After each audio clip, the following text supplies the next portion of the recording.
ఒక నెల నుంచి ఈ ఆంధ్ర రాష్ట్రంలో ఫ్యాసిస్ట్ ప్రభుత్వం యొక్క కోరల నుంచి నలిగిపోతున్నటువంటి వైఎస్ఆర్సీపీ కార్యకర్తలకి, ముఖ్యంగా సోషల్ మీడియాకు సంబంధించినటువంటి కార్యకర్తలకి ఈరోజు శుభదినం. మన ప్రీతమ నాయకుడు జగన్మోహన్ రెడ్డి గారు ఒకటే ఆదేశించాడు, ఏ కార్యకర్తకు కూడా ఇబ్బంది జరిగితే నేనున్నానని చెప్పండి, పార్టీ అనుకుందని చెప్పండి, మీరు ఎంత దాకైనా పోరాడండి, ప్రతి కార్యకర్తకి అండగా నిలబడండి అని చెప్పినటువంటి వారి ఆదేశాలతో మేము ముందరికి పోవడం జరిగింది. ముఖ్యంగా ఒక నెలన్నర నుంచి ఒక కర్కశమైనటువంటి బిఎన్ఎస్లో 111 సెక్షన్ సోషల్ మీడియాలో పెట్టిన పోస్టింగ్స్కి ఈ 111 బిఎన్ఎస్ సెక్షన్ వాడి దానికి లైఫ్ పనిష్మెంట్ చాలామంది వందల మంది వైఎస్ఆర్సీపీ కార్యకర్తలు, సోషల్ మీడియా కార్యకర్తలు కర్కశంగా ఈ ఫ్యాసిస్ట్ ప్రభుత్వం వేధించినటువంటి నేపథ్యంలో ఈరోజు 111 బిఎన్ఎస్ ఈ అఫెన్సెస్కి, ఈ సెక్షన్లకి, ఈ సోషల్ మీడియా పోస్టింగ్స్కి వాడడానికి లేదు అని మేము సుప్రీంకోర్టు వారిని ఆశ్రయించడం జరిగింది. జగన్మోహన్ రెడ్డి గారు ఒకటే చెప్పాడు, మన ప్రీతమ నాయకుడు, ఎంత దాకన్నా పోరాడండి, నో హోల్డ్స్ బార్డ్ గేమ్. మీరు ప్రతి కార్యకర్తని రక్షించాల్సిన బాధ్యత, ప్రతి సోషల్ మీడియా కార్యకర్తను రక్షించాల్సిన బాధ్యత మన మీద ఉంది, నా మీద ఉంది, పార్టీ మీద ఉందని జగన్మోహన్ రెడ్డి గారు ఇచ్చిన ఉపదేశంతో మేము ఈరోజు చాలా తీవ్రంగా పోరాడాం. 111 ఎవరో పిటిషనర్ కాబట్టి వేయాలి కాబట్టి కేసు సజ్జల భార్గవరెడ్డి గారి మీద పేరు మీద వేసాం. అది ఒక్క సజ్జల భార్గవరెడ్డి గారికి మాత్రమే కాదు, ఇది ప్రతి సోషల్ మీడియా కార్యకర్తకి ఊరట కలిగించే శుభదినం. ఈరోజు గౌరవ సుప్రీంకోర్టు వారు ఏం చెప్పారంటే, మేము చెప్పడం జరిగింది మా వాదన సుప్రీంకోర్టు దగ్గర, గౌరవ సుప్రీంకోర్టు వారి దగ్గర. 111 సెక్షన్ 1/7/2024 నాడు బిఎన్ఎస్ చట్టం అమల్లోకి వచ్చింది. 1/7/2024 వాళ్ళు పెట్టినటువంటి కేసులు, చెప్పబడినటువంటి ఆ పోస్టింగ్స్ 1/7/2024 ముందరయ్యి, అది ఆర్టికల్ 20(3) ప్రకారం నేను ఏ రోజైతే అఫెన్స్ చేశానో ఆ రోజు ఉండినటువంటి చట్టానికి అనుసరించే నేను బద్యుణ్ణి. 1/7/24 తర్వాత వచ్చిన చట్టం 111 పెట్టినటువంటి చట్టం ఆ పోస్టింగ్స్కి వీళ్ళు దుర్వినియోగం చేయడం చట్టసమ్మతం కాదనేది మా ముఖ్యమైన వాదన గౌరవ సుప్రీంకోర్టు వారు.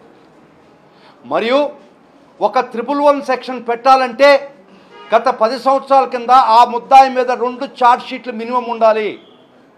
ఇక్కడ ఏ ముద్దాయి మీద కూడా 2 ఛార్జ్ షీట్లు ఈ అఫెన్సెస్ లేవు, అయినా కూడా 111 పెట్టి వేధించినటువంటి పరిస్థితి ఫ్యాసిస్ట్ గవర్నమెంట్.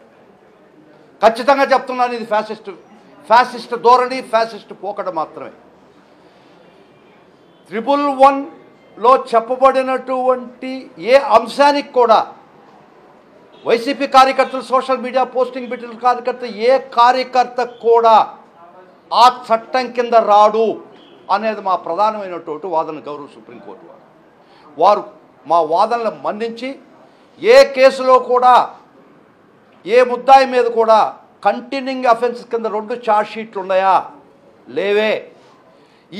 ఈ పోస్టింగ్స్ 1/7/2024 ముందరే కదా, అప్పుడు ఉండేటువంటి చట్టం ఐపీసీ కదా. మీరు బిఎన్ఎస్ 111 తీసుకొచ్చి ఇంతమంది వేల మంది కార్యకర్తలను వేధించడం సబబు కాదు కదా, చట్టసమ్మతం కాదు కదా. ముఖ్యంగా ఒక ముద్దాయిని అరెస్ట్ చేస్తారు, అతని కస్టడీలో పెట్టుకుంటారు, అతని ద్వారా కన్ఫెషన్ ఎక్స్ట్రాక్ట్ చేస్తారు, కన్ఫెషన్ ఒప్పుదల స్టేట్మెంటు, దాని ద్వారా ముద్దాయిలు చేస్తున్నారు ఏ నుంచి జడ్ దాకా. అదే ముద్దాయిని మళ్ళీ ఇంకో స్టేషన్కి తీసుకుపోతున్నారు, మళ్ళా కన్ఫెషన్ ఎక్స్ట్రాక్ట్ చేస్తున్నారు, మళ్ళా కొన్ని వందల మందిని ముద్దాయిలు చేస్తున్నారు. ఈ విధంగా ఈ వలయం, విష వలయం, కొన్ని వేల మంది, కొన్ని వందల మంది కార్యకర్తలు సోషల్ మీడియా కార్యకర్తలకి యమపాశమైనటువంటి ఈ ఫ్యాసిస్ట్ ప్రభుత్వంలో ఈరోజు ఊరట జరిగింది. గౌరవ సుప్రీంకోర్టు వారు చెప్పారు, ఇవన్నీ క్వాష్ చేసుకునే దానికి అర్హులు.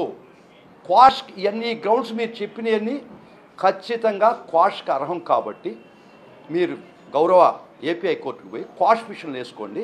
అప్పుడు దాకా భార్గవ్ రెడ్డి గారికి ప్రొటెక్షన్ కూడా ఇవ్వడం జరిగింది. ఇది చాలా దుర్మార్గం. 111 అనేది 246 పార్లమెంటరీ కమిటీ రిపోర్టును అనుసరించే బిఎన్ఎస్లో 111 సెక్షన్ పెట్టడం జరిగింది ప్రప్రథమంగా. ఆ పార్లమెంటరీ కమిటీ ఉద్దేశం ఏంటంటే ఈ 111 ఎందుకు తీసుకొస్తున్నారో బిఎన్ఎస్లో అంటే అప్పుడు దాకా ఉన్నటువంటి ఐపీసీ చట్టాల్లో ఐపీసీ సెక్షన్లో కొన్ని అఫెన్సెస్కి సరిగా ఇన్అడిక్వేట్ దాన్ని డీల్ చేయడానికి సరైన సెక్షన్లు లేవని భావించి 246 పార్లమెంటరీ కమిటీ రిపోర్ట్లో చెప్పబడింది ఏంటంటే those IPC sections existing were not adequate to deal certain situations. A situation చాలా స్పష్టంగా రాయబడ్డది పార్లమెంటరీ కమిటీ ఇచ్చిన రిపోర్ట్లో. Contract killing, extortion, land grabbing, bank frauds, financial scams, వీటికి మాత్రమే ఐపీసీలో సరైన చట్టాలు లేవు కాబట్టి అందుకని బిఎన్ఎస్ తీసుకురావడం జరిగిందని పార్లమెంటరీ కమిటీలో చట్టం పాస్ చేసేటప్పుడు గౌరవ పార్లమెంటు వారు పాస్ చేసినటువంటి చట్టంలో ముఖ్య ఉద్దేశం ఇది. కానీ ఈ ఉద్దేశాలు తుంగలో దొరికి ఈ ఫ్యాసిస్ట్ గవర్నమెంటు సోషల్ మీడియాలో పెట్టినటువంటి ప్రతి పోస్ట్కి ఈ 111 బిఎన్ఎస్ వాడడం చాలా దుర్మార్గం.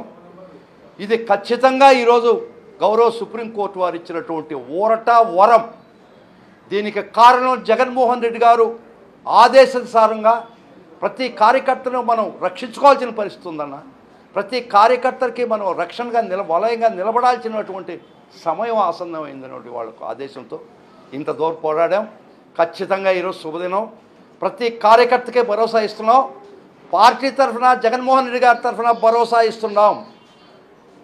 ఇప్పుడు దాకా మీరు కర్కశమైనటువంటి పోలీసు బూట్లతో నలిగిపోయినటువంటి ప్రతి కార్యకర్తకి భరోసా ఇస్తున్నాం.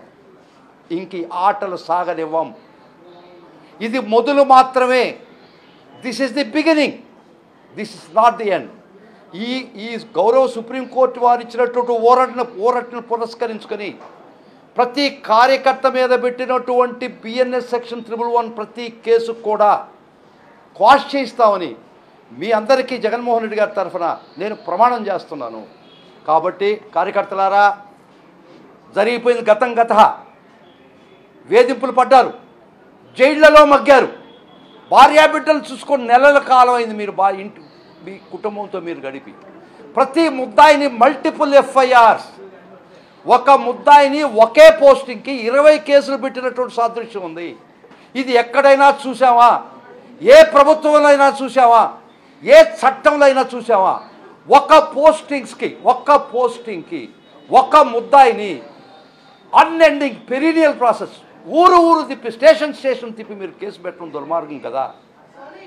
మల్టిపుల్ ఎఫ్ఐఆర్స్ పెట్టకూడదని, ఒకే అఫెన్స్కి ఒకే ఇన్సిడెంట్కి మల్టిపుల్ ఎఫ్ఐఆర్స్ పెట్టకూడదని గౌరవ సుప్రీంకోర్టు వారు అర్నాబ్ గోస్వామి, టీటీకే యాంథోనీ కేసులో చెప్పడం జరిగింది. అయినా మీరు తుంగలో దొక్కారు. చట్టాన్ని మీరు ఖాతరు చేయలేదు, బేఖాతరు చేశారు. కానీ ఒక్కటి మట్టుకు చెప్తున్నాం, మీరు అనుకునేది ఏంటంటే మేము మల్టిపుల్ ఎఫ్ఐఆర్స్ పెడతాం, మీకుండే రెమెడీ ఏంటంటే అవి క్వాష్ చేసుకోవచ్చు కదా, క్వాష్ చేసుకునేది మాత్రమే మీకు హక్కు ఉందనుకుంటున్నారేమో. మర్చిపోకండి, 163, 166 ఐపీసీ ప్రకారం if a public servant disobeys the law, he is liable for punishment. మీరు సుప్రీంకోర్టు చెప్పినటువంటి మల్టిపుల్ ఎఫ్ఐఆర్స్ పెట్టకూడదని గౌరవ సుప్రీంకోర్టు చెప్పినా కూడా మీరు తెలిసి కూడా మల్టిపుల్ ఎఫ్ఐఆర్స్ పెట్టారు కాబట్టి ఆ పెట్టిన ప్రతి ఆఫీసర్ చట్టం ముందర దోషిగా నిలబెడతాం. కార్యకర్తలారా, నిజంగా ఈరోజు సుదినం, ఈరోజు మొదలైన సుదినం. It is the beginning for the good days. కాబట్టి పోరాటంలో గెలిచాం. ఈ 111 అనేది ఈ పర్టికులర్ అఫెన్స్కి సోషల్ మీడియాలో పోస్టింగ్ పెడితే ఇవి కాదు. ఎందుకంటే 2 సంవత్సరాల ముందర 10 సంవత్సరాల లోపల 2 ఎఫ్ఐఆర్లు ఎవరి మీదన్నా ఉన్నాయా? ఉండకపోయినా మీరు పెట్టారు. ఈ బిఎన్ఎస్ రాక ముందు చేసినటువంటి పోస్టింగ్స్ మీరు బిఎన్ఎస్ ట్రిపుల్ వన్ పెట్టారు. ఒక ఆర్గనైజ్డ్ క్రైమ్ ఇప్పుడు it should be for extraction of money. Me posting పెడితే మీ దగ్గర నేను డబ్బు డిమాండ్ చేయాలా? మిమ్మల్ని నేను బ్లాక్మెయిల్ చేయాలా? ఎక్కడైనా ఉందా? ఇక్కడ ఇంత దుర్మార్గంగా ఈ ట్రిపుల్ వన్ని ఈ గత 2 నెలలుగా మీరు దాన్ని వక్రీకరించి కొన్ని వందల కుటుంబాల్లో కన్నీళ్లు తెప్పించారు. ఇది ఊరికనే పోదు. ఖచ్చితంగా చెప్తున్నాను, ఈరోజు చెప్తున్నాం, జగనన్న ప్రతి కార్యకర్తగా అండగా ఉన్నాడు, పార్టీ అండగా ఉంటుంది, వారి ఆదేశం ప్రకారం మేము కూడా అండగా ఉంటాం. కాబట్టి ఎనీ క్వశ్చన్స్?